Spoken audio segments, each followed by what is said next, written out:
Today's show is sponsored by Datadog, a modern full-stack monitoring platform for cloud infrastructure, applications, and logs. Datadog provides end-to-end visibility into the health and performance of modern applications in the cloud, on-premises, in containers, or wherever they run. Visualize key metrics, set alerts to identify anomalies, and collaborate with your team to troubleshoot and fix issues fast.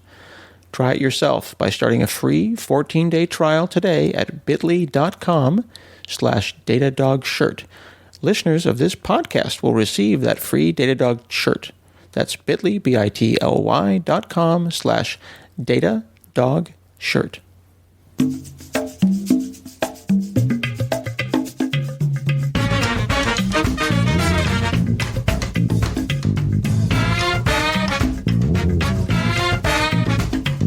Hi, this is Scott Hanselman. This is another episode of Hansel Minutes. And today I'm talking with Angie Jones. She is the Senior Developer Advocate at Applitools. How are you?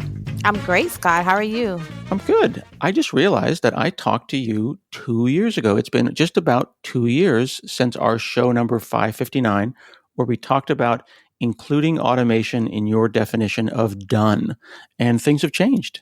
Yes. Wow. 2 years ago, things were a lot different for me. That was probably like my first talk and public appearance around that time. So since then, my career has changed drastically. I'm speaking all over the globe now.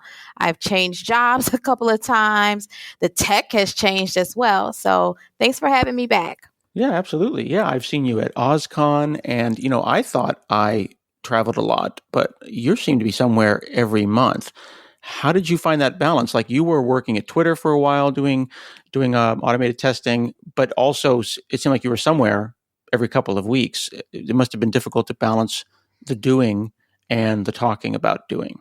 Yes, that's exactly correct. So I would find myself like off in Europe somewhere speaking, and I might do like an 8-hour workshop on test automation somewhere. And then I would be gone so frequently, sometimes even like 3 weeks within a month. So, of course, I needed to do the job that Twitter was paying me for as well. So that required me to go back to my hotel room after that 8-hour workshop and then put in 8 hours doing my Twitter work as well. So it was becoming really draining and really difficult to balance. Mm-hmm. Sometimes people think that my job is like evangelist, which is a word I don't like, or developer advocate. I'm a community manager at Microsoft, and I work on Visual Studio and .NET, but it's not really my job to go out and give talks. And I've never really kind of had that job because I'm always nervous about the balance between the doing and the talking about doing. Mm-hmm. And at the same time, people always ask what makes the personality type of an advocate or an evangelist. And I've always said that it's just you're overflowing with enthusiasm over your topic, that you just have to give talks. Is that how you work as well? That's true. And I'm really into helping the greater community. So I find myself not just working within whatever company I'm working for, but also working with test automation engineers everywhere and just trying to help level this field. It's a space where there's a really great demand for test automation engineers, but not a lot of people to fill the roles and fill that demand. So that's where I try to contribute, not just leveling up myself, but helping to level up automation engineers everywhere. I really like that term, level up. I definitely dig that. We went and did Thanksgiving a couple days ago, and my parents were complaining about their network or whatever. And I was like, have you heard about mesh networks? And then it was just like, blah, blah, blah. And it's like, everyone's like, wow, you're really excited about this router. And I'm like, yeah, but you don't understand. I think that people who are into something, whether it be something as simple like, have you got a backup strategy for your photos? Like, you get excited. Like how Right. It's almost like those people that are like, have you heard the news? And Exactly. you're out there saying, have you heard the news about automated visual UI testing? Right. And everyone else is like, okay, that's kind of weird, Angie. Right. Like how are you all doing automation over there? What strategies are you using? What tools are you using exactly? Mm-hmm. So now you're at Applitools, and you all are launching like a university for test automation. We are Test Automation U. Okay, so this is testautomationu.com. And then at the time of this podcast, it's just getting started, but you're launching quite a few lessons to start with. We are. So we have 11 courses that will be available at the start of the new year, New Year's resolution and all that jazz. Mm-hmm. And we have stuff around foundational test automation. We have stuff around test automation for real world problems and looking at how other companies are doing test automation. Everyone always wants to know how other companies are doing things, you know? Mm-hmm. And then we'll, of course, have some things around visual testing as well. Okay. So visual testing, I'm thinking about this podcast and I have a website that it has a bunch of tests. I've got unit tests that are like, they're headless because they're invisible, right? They just check to see if a function works. I've got some integration tests where I kind of add the database in. After you and I talked, I got more into Selenium and I built a Selenium front end. I saw that, Scott. I was so proud of you. Yeah, thank you. I felt pretty good about that. Now I'm not quite to the point where I have it headless because when I do my unit test, I can see Chrome launch with like a little warning that says Chrome is being like has puppet strings on it. So I need to get into headless browser testing. But visual testing, is that just making sure that this button is the right color? A little bit more glamorous than that, but yeah, it's relatively new concept where in addition to your UI functional automation, you also add this visual verification component to this. And what I love about visual validation is that you add it on top of whatever you already have. So if you're working with Selenium or Cypress or whatever protractor, you just add this with it and then you have additional coverage. So my example of this is I was going to Raleigh. I used to live in Raleigh. Probably last time we talked, I was in Raleigh, North Carolina. And so I was headed back there not too long ago, maybe a month ago, for All Things Open. And I wanted to meet up with a bunch of my friends. So I was going to schedule a dinner reservation at this barbecue joint that I love. So I went on Open Table to schedule the reservation. And on Open Table, I selected the date and then it asked me like the time. There were a bunch of selections for the time that I wanted. So when I chose the time that I wanted, there was like a modal that kind of popped up, but it was all misconfigured. So there were like two ugly unaligned buttons in the upper right corner. There was no text that was visible to me. And so I didn't know like what these buttons were for. Now, because I do work in tech, I was able to like inspect this and go into dev tools in Chrome and kind of figure out what they were doing and find the text, which was actually all the way in the upper left, and figure out what was going on. But I was thinking about this from a test automation perspective.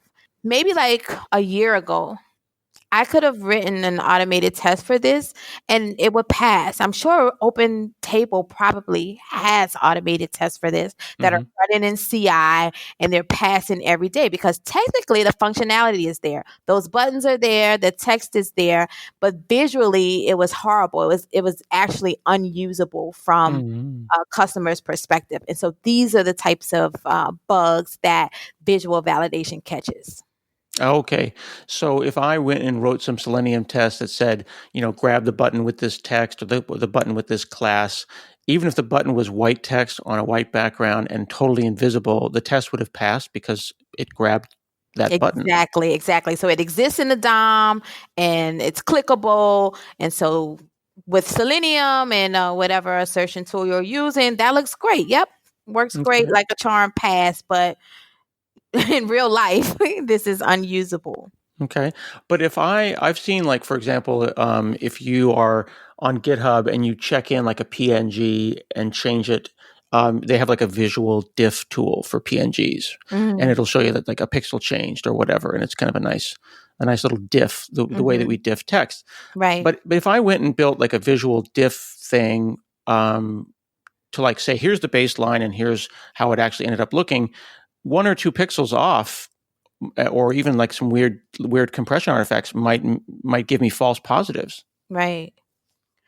So Applitools, they allow for this smart comparison. So they're actually using AI to be able to get around a lot of those types of things and be able to Mm, only catch things that our human eye cares about. So even launching the same website on different operating systems or different browsers on the same OS can look a little bit different. Like the fonts can be rendered slightly different, maybe a little larger, or like you right. said, just a pixel difference that you don't even care about. And so with Applitools, all of that stuff is ignored and it's only going to flag the things that we care about as humans. I see. So it's the AI equivalent of close enough.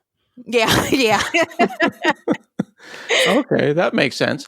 So yeah, the example that you just gave, if I launch it on a Mac or I launch it on Windows, it might be a little bit different because of fonts or whatever. But I'm not going to go and flag it as being utterly different because of different fonts or whatever. Like Right. it's I guess it. You in our last show we talked about the definition of done.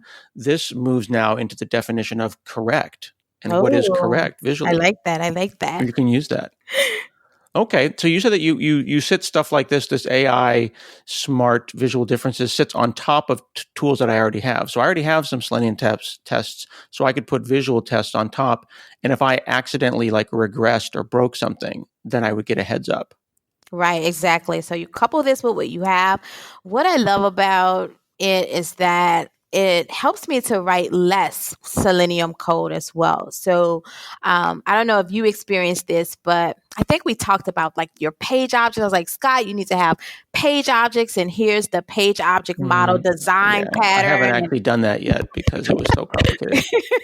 Right. But that's the great thing about this. So some of your functional assertions can be removed as well. For example, let's say that you had something in your shopping cart that you wanted to assert against. Well, it's one thing to make sure the thing is there, but the subtotal right, is the total price right, is the name right, is the thumbnail right, all of these things. And you probably wouldn't add all of those assertions functionally because a lot of us are just lazy like that. But with the visual validation, you can essentially just say, this is what my cart should look like. And you get all of those assertions for free, which means less code to maintain. Okay, so let me think. I finally figured this out. Then I could look at it myself on screen and then write 20, 30, 40 different DOM specific tests to assert all the things that I care about. But what I really want is a smoke test that my eyeballs can do. Why am I writing 30 tests, 20 tests to do what my eyeballs can do for me? Bingo. That's it, Now we're Scott. doing AI, and that is my new eyeballs. It's my computer vision eyeballs. I dig that. That's pretty cool. First, a word about NetApp. NetApp gives developers common tools across any environment and any cloud. But more than that, NetApp lets developers take care of their own infrastructure with a new service developed with Microsoft for the Azure portal. Azure NetApp Files is the only Azure offering that lets you move Linux, SAP, and other enterprise file share workloads to the cloud in minutes. Register today and learn how you can get Azure NetApp Files for yourself at www.netapp, that's netapp.com/Azure Preview. That's netapp.com/Azure Preview. So you're doing a lot of speaking and talking about stuff like this. How do you stay frosty? You know what I mean? Like how do you stay up on this? If you're out talking about how excited you are about, visual testing, what about things that happen in the testing community that you might miss out on? Right, right, right. That was a really important consideration for me when I went from my automation engineer role at Twitter to this now developer advocate role at Applitools. I didn't want to lose my technical skills, and it was really important to stay abreast of what's going on in test automation in Mm-hmm. general. Fortunately, I had really long conversations with Applitools before taking this position, and essentially letting them know that my focus is on test automation in Mm-hmm. general. And they are totally cool with that. I've seen them in the community before joining this. So I felt pretty good about their commitment to enhancing the space in general and not just shoving visual validation down everyone's throats. So they do allow the space for me to continue helping people with their projects, also talking about the foundational aspects of test automation in general. How do you build automation framework? How do you architect this correctly? And so I do a lot of hands-on work helping people that Hmm. way. I also do a lot of workshops as well, and my workshops are very hands-on. We're coding for 8 Hmm. hours, and so this is my way of staying Yeah. technical. One of the other things that I noticed, and I'm curious what you think about this, because again, I work at Microsoft, but also I focus on open source. Are there aspects of Applitools that are open source? Because I noticed that it integrates with basically everything. There's like GitHub and Jenkins and TeamCity and like on and on. And it's this interesting balance between things that are open source, like Selenium and Jira, and Mhm, but then there are companies that either provide a service like Sauce Labs that are not mhm, open source. They're open source as a service. And then there's just open source projects like Protractor and protractortest.org. Um, mhm. how do you balance that? Like what's open source, what's not, whether you're pro business or pro open source?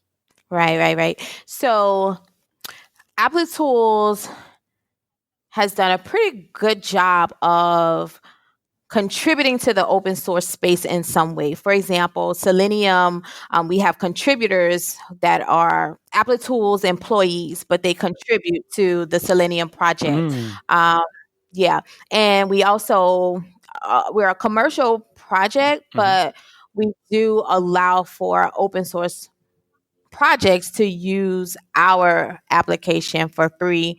Oh. We really allow everyone to use it for free, up until a certain amount. So everyone gets like a certain amount of validations they can use a month. But for open source projects, we increase that Hmm. drastically. I'm over here at applitools.com/tutorials. And Hmm. like not to like gush a little bit, but I usually figured they'd be like, oh, okay, here's like, the JavaScript SDK and the C# SDK. There's like 40 SDKs. It's pretty stupid. I Yeah. mean, you have to scroll like multiple times. There's so many different things. And I think that's really the strength of open source is even though, like you said, that the product isn't open source, it's sitting on top of so many things and using plugins. You've got the Selenium C# Web SDK, you've got the Storybook Angular, and like on and on and on. And it does both Mhm. web and mobile, which is pretty cool. Yep. Yep. Yeah, I'm looking actually. I'm trying to dig into the SDKs. The docs are really actually very good, and you bring in the Applitools Selenium stuff as NuGet. I'm a .NET person, so they're NuGet packages, which is exactly what I would have expected them to be. Do Hmm. you get to work on those? Are you writing any of these SDKs or helping with those? I'm not, but I also always look at these before they go Hmm. out. So this helps me like keep my testing muscles strengthened and make sure to play with them and everything, and provide feedback to our development Hmm. team on. As an automation engineer, here's what I would want. So I become like this in-house customer as well. That's interesting. That's actually funny that you say that because I'm kind of similar at Microsoft. I feel sometimes like I'm customer zero. I'm Hmm. constantly trying to flex the application from end to end and make sure that we don't drop something, which is interesting because that makes me then a manual tester. Yeah, yeah. Where is the role of the manual tester in a world where we have AI testing our UIs visually? That's a really interesting question, and it's a really hot topic in the testing community right now. So, everyone is talking about these tools that are utilizing AI and how they'll be able to help us with our job. And a common question is, will AI replace me as a tester? And most folks are saying, no, not anytime soon. There's so much for you to cover, and these AI tools will just help you. For example, with Applitools, we don't even mark a test as failed by default if it's Hmm. incorrect, right? And so what we're doing is just providing you the results, and it's marked as unresolved initially, and it's for you, the tester, to go in and actually look at that to see, is this really a failure, or has my baseline changed in some way, and make that decision. So I look at just that whole action, and I think that's a lot of what we'll see. I've been doing a lot of talking lately about not just how AI will assist us as testers, but we're looking at products that are employing AI, like Netflix, Twitter. All of these are employing machine learning. And how do we test this type of stuff, right? How do you know if the recommendations you see on your Netflix page are actually correct? So there's a whole avenue there just for testing the machine learning itself. Interesting. That is a good point. I mean, you can't do anything without a trained model, and ultimately, it's the manual tester that makes those kind of decisions. Mm-hmm. So hopefully, we'll never be replaced. Hopefully. So the testautomationu.com is out. It's getting started. You said that you're starting with 11. You're going to have more in the new year, though. But is this going to become kind of like a Khan Academy for test automation? And will you include people from the community as well to give courses? Yes. So this was actually a dream come true of mine. So, like we discussed, it's really hectic trying to help the community, but also work a full time job as an automation engineer somewhere. So I Mm-hmm. would always get questions from community members about courses. Can you do a course? Can you record a course on this and that and the other? Right. And I could Mm-hmm. never find time for it. Now that I've moved to this developer advocate role, this is my job. Now I get to do this sort of thing as my day work. So Applitools was kind enough to sponsor this initiative. So it's totally free for users. Mm-hmm. And we will have courses around test automation, like you said, the Khan Academy or the plural site of test automation. And so we'll Mm-hmm. have courses there around automation in general and allow people to come and get this content. Now, it's not just me because I Mm-hmm. can't cover everything myself. So I have reached out to our industry experts in test automation and have 10 other people on board already who are going to provide courses as well. Yeah, I'm looking on the online here. There's like a list of different people you've got courses on, like that are really, they don't sound technical. They're actually kind of more philosophical, which is nice. Like the whole team approach to continuous testing. Like how do you get everyone on board for doing continuous testing, and like setting a foundation kind of organizationally for successful test automation, which isn't the bits and the bytes of it. It's really the people part. Exactly. So people come at this from all different levels. Like I mentioned before, there's high demand and not enough trained people. So we're going to have people who are complete newbies who need to understand the foundational principles about test automation before they start dabbling in any code, you know?